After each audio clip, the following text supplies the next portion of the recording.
The termination of transcription is a normal and important function during termination, and it normally takes place at the end of gene or genes if the transcription involves more than one gene. However, an unusual termination may be triggered by abnormal or damaged DNA or by other and unanticipated hindrances. So, if there is any problem in the DNA is damaged or something other happens unusual to the DNA, the transcription normally terminates there. So this is unusual process, but normally transcription has to be terminated at some point.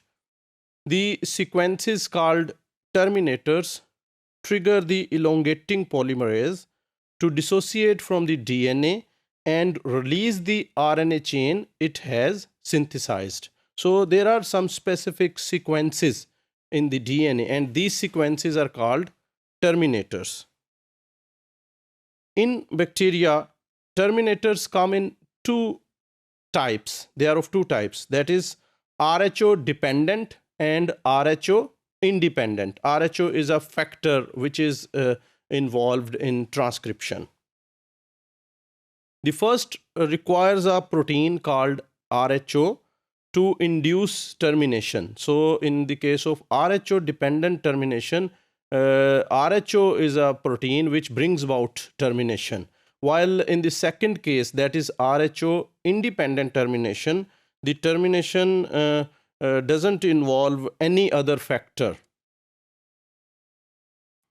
RHO dependent terminators have rather ill-defined RNA elements, and these ill-defined R elements are called rut sites. So there are some ill-defined sites on the RNA, and these sites are called rut sites.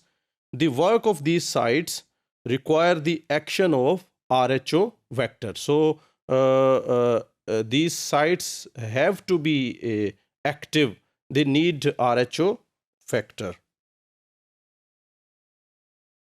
RHO is a ring-shaped protein like this with 6 identical subunits. So this protein is like this, and there are 6 subunits: 1, 2, 3, 4, 5, 6. So they form a ring-like structure, and it binds to the single-stranded RNA and to that RNA which is exiting the polymerase. So the RNA after synthesis exit the polymerase and that transcription complex, and this RHO binds to that RNA. The protein also has an ATPase activity, and once attached to the transcript, RHO uses the energy derived from ATP hydrolysis to induce termination. So this termination by RHO is triggered by the ATP hydrolysis, and the ATP hydrolysis generates that energy which is required for the termination. The precise mechanism of termination remains to be determined, and the models, however, the models which explain it may be of 3 types.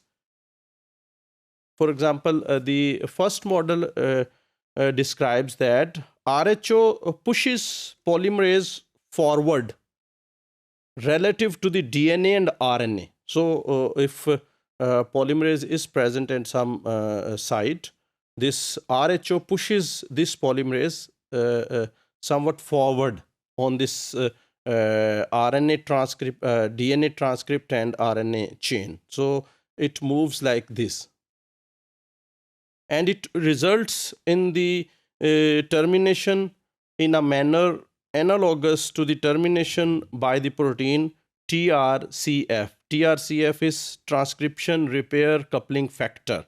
So it works, this RHO mechanism works just like TRCF. RHO binds double-stranded DNA upstream of the polymerase and translocates along the DNA until it collides the RNA polymerase. So it binds to the DNA upstream, and then it translocates along the DNA strand.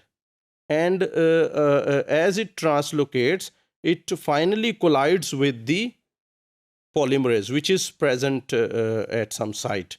And in this way, it pushes the polymerase forward.